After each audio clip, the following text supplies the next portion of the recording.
So I was watching all the videos I've recorded so far, and first of all, I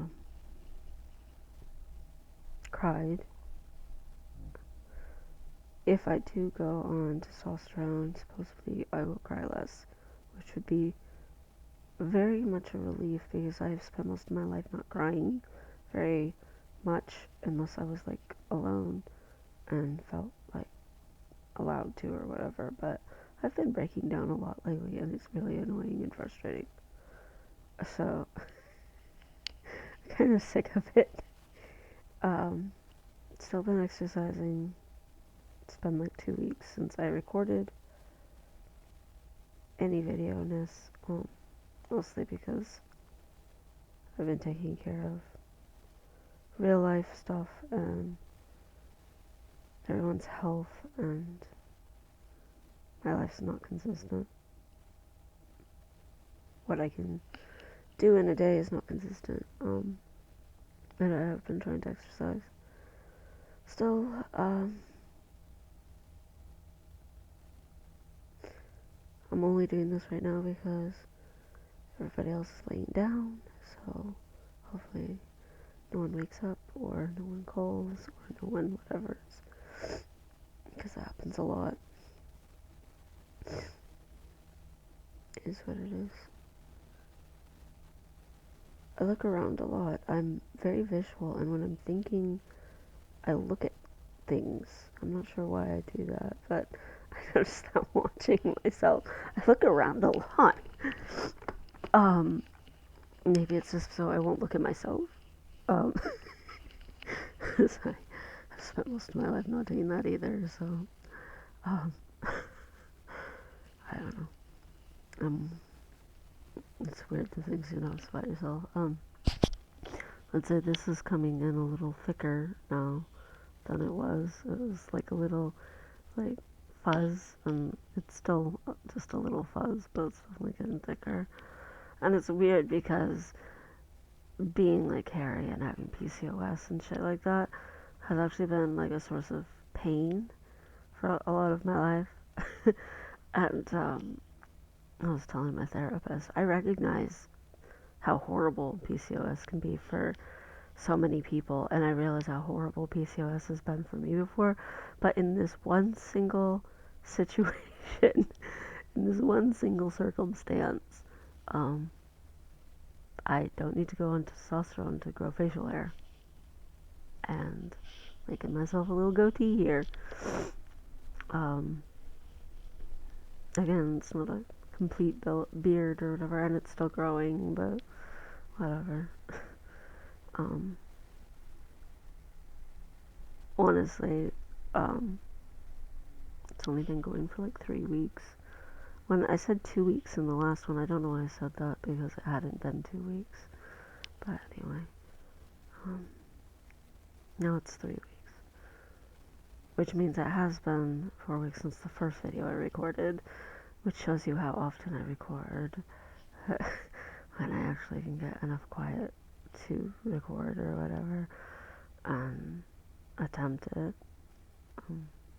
But yeah, it's supposed to be my like video journal or whatever, so whoopsies on consistency, but life is what it is. Um,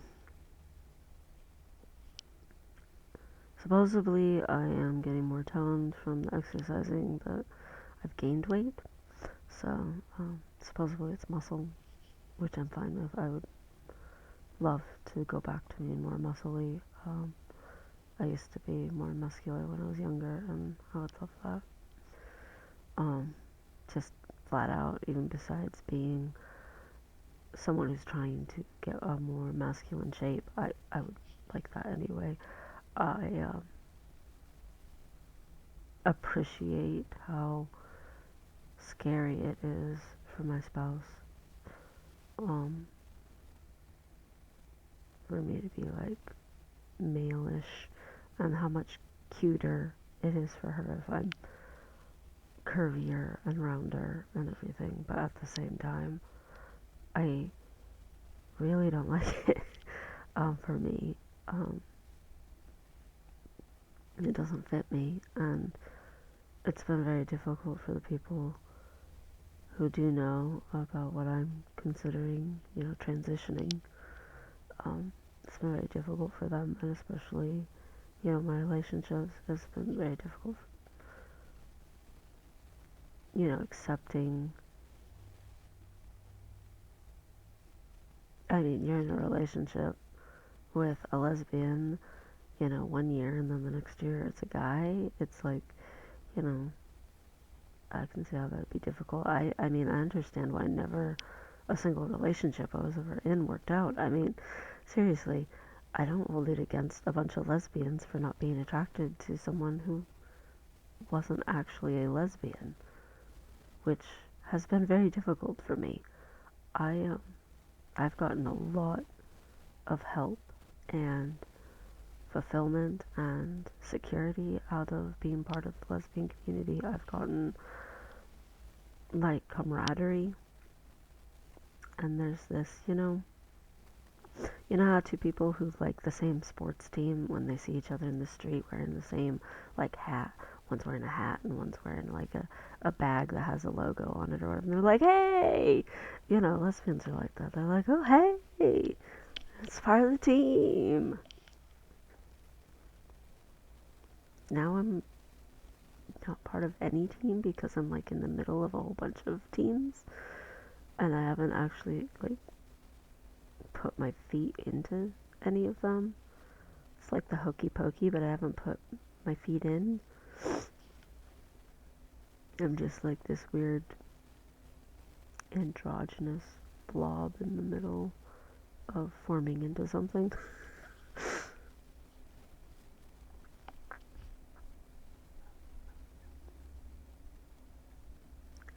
I don't know. People who have degrees and who are educated 100% think I'm transgender, and that my only hesitation about it is because of how I grew up and I was raised and shit, and abuse and all that jazz. And people who are supportive, there's like 4 people on the entire face of the planet right now. No, 5 people on the entire face of the planet right now who know that I'm even considering this, and 2 of them only know it vaguely. I have a friend in Australia who I kind of just sort of blurted it out to, and we have not spoken about it since. And she's a lovely little, um, a little bit older than me, um, lesbian woman who's a wonderful person. And then I told a guy in our guild who is transgender, and asked him about some stuff that he's gone through. Um, and he promised not to tell anyone, so I did that. And my therapist, and then the 2 people I'm in a relationship with. Because I'm not only in a relationship with my spouse, which I have never said on here before. um, I will, I guess, explain polyamory at another time. I'm not really interested in explaining that right now.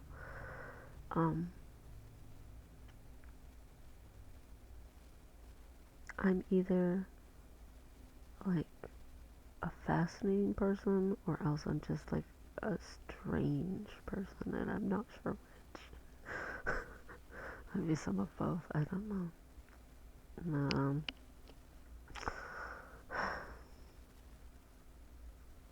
Yeah.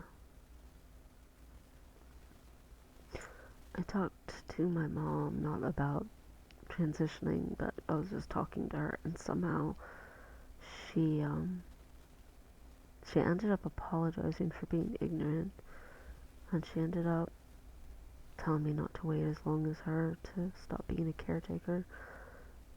And she recognized that caretaking was kind of thrust upon me, and that I've done it my whole life. And she even recognized that I'm in relationships where it would be very difficult for me to stop caretaking, because literally I am married to a woman who requires 24/7 care, like medically, and I'm in a relationship with someone with a severe anxiety disorder, even besides that, so it's like definitely a thing. They're both waking up,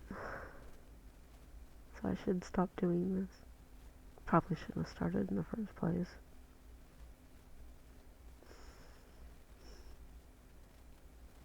I don't like. I don't know how to be capable of inconveniencing, not even just hurting, but inconveniencing other people, even if I really, really need something.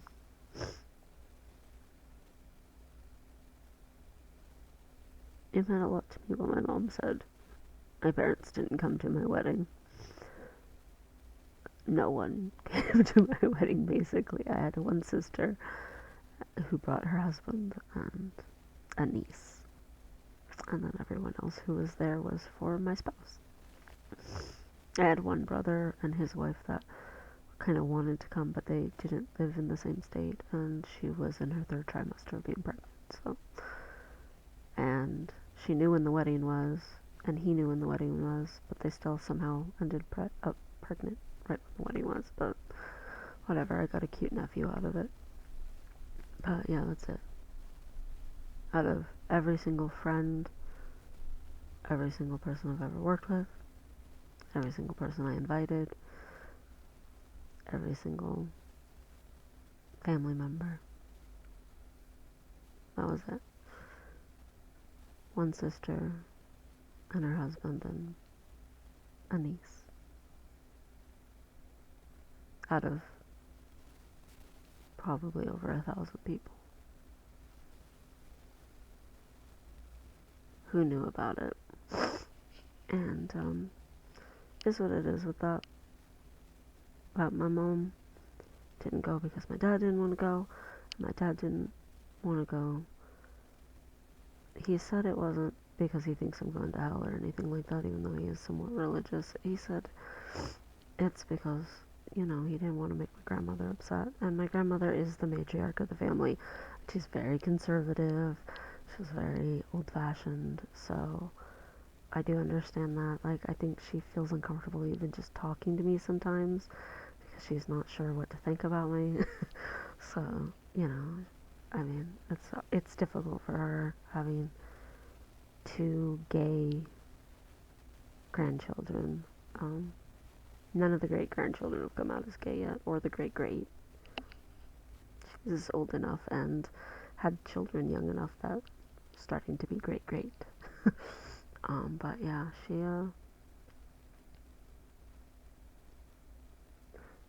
does run the family and all of that, and in some ways I admire her because she's like a frontier woman up in Alaska. Like, she's elderly and she still like goes fishing and hunting, and as much as I like animals and everything like that, at least my family doesn't do it for sport. My family eats everything they catch. Like, when I was a child, and sometimes what you could eat was what you could catch and forage in the woods, and there wasn't really anything to eat but that. Grew up very poverty, so I mean, we freaking lived in a garage. So my bed for a while was cement blocks, with a piece of plywood on top, and they just shoved stuff like blankets and stuffed animals on top of it, and that was my bed. And I shared it with my brothers. um, it is what it is. Anyway, the point is, I admire my grandmother. She's gone through a lot of hard things, dealt with some rough things, and she's a survivor. She's managed to outlive all three of her husbands, and no, she didn't kill any of them. She's not a gold digger or nothing. They all died of natural causes. They all just died of old age. And she somehow just gets older and doesn't die. And, she's a very strong woman. And she's something of a caretaker herself. She doesn't feel right if she's not taking care of somebody. But, yeah, she's very conservative. So, like there's this mix of you admire her, but at the same time, goodness, could she try to be a little less racist? You know what I'm saying? I don't know if you do. I don't know if everyone can relate to that, but my dad was so uncomfortable with me being gay, partially because of her, and he wants her to be proud of him and stuff. And that's a little hard. It's a little hard when your own parent is trying to be close to their parents, so you don't get to be close to your parent. But at the same time, my relationship with my dad's always been a little complicated. But I recognize that he tries his best. I recognize that it's very hard for him. And I do look up to my dad. I appreciate my dad. I'm pretty much completely estranged from my birth mother. But that's not necessarily a bad thing.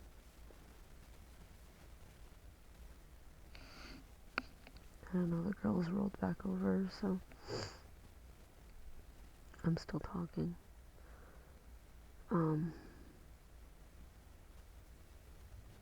They're probably just trying to be nice.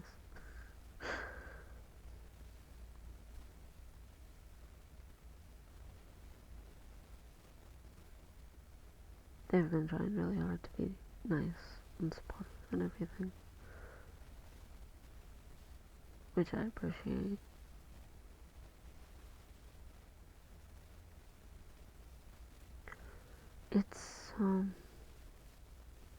It's very difficult to try to embrace yourself after a lifetime of running from yourself and not being yourself. I heard someone say that, transitioning for them, they didn't get the whole gender euphoria thing as they were transitioning. It took, a long time, years and years later, and the euphoria for them wasn't actually like ecstasy or bliss or anything. It was the comfort of feeling safe. And they had never felt safe before because they had never been them.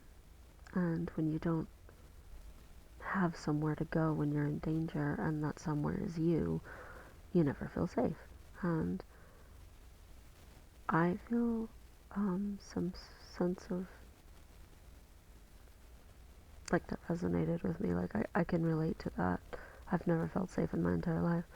And some people would be like, oh, well, you were abused so bad when you were a child. Of course you don't feel safe. But honestly, it's not external things that make me scared.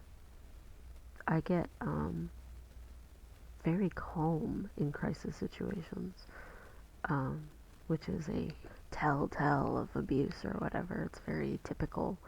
I'm not atypical in that at all. It's just, I know what I would do if someone with a gun came in here right now. I know exactly what I would do if the place caught on fire. I know exactly what I would do in all these horrible scenarios because I've already planned them out. I can't walk into a new building without noticing exactly what I would do in a crisis. Like, it's just an automatic thing.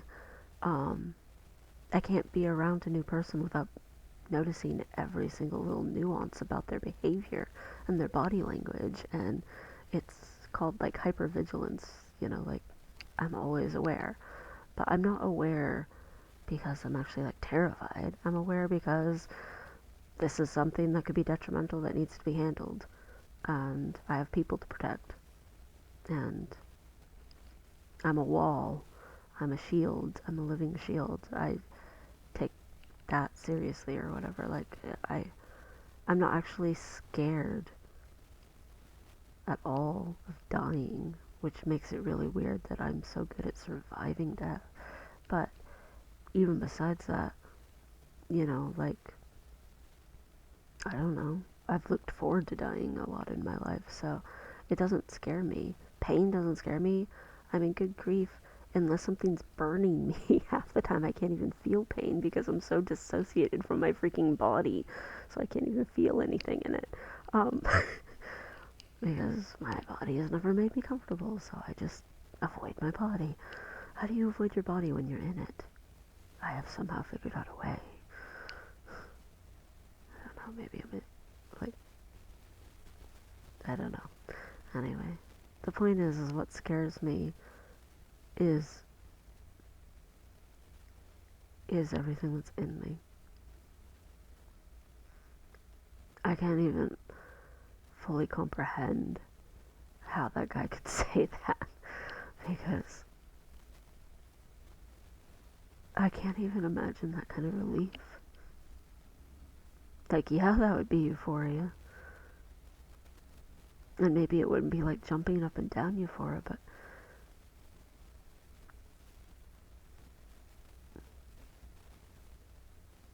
peace.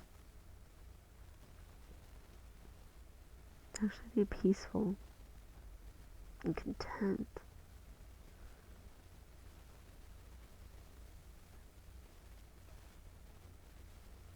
I've been trying lately to imagine a life where I could be content.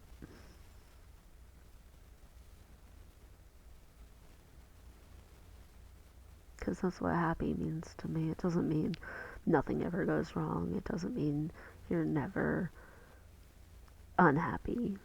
Happiness to me means like a contented little life. And I've actually been thinking about it. Like me content.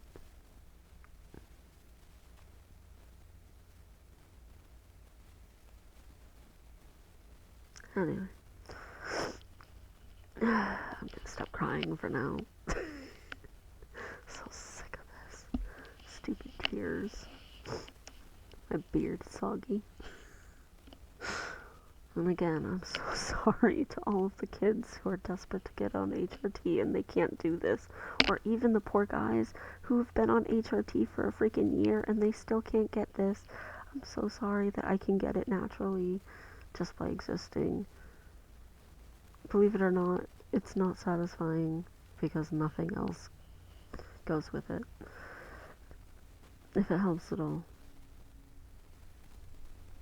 Sorry.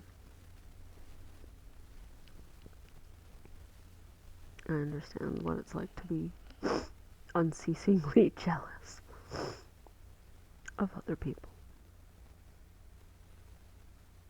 I understand that pit of bitterness.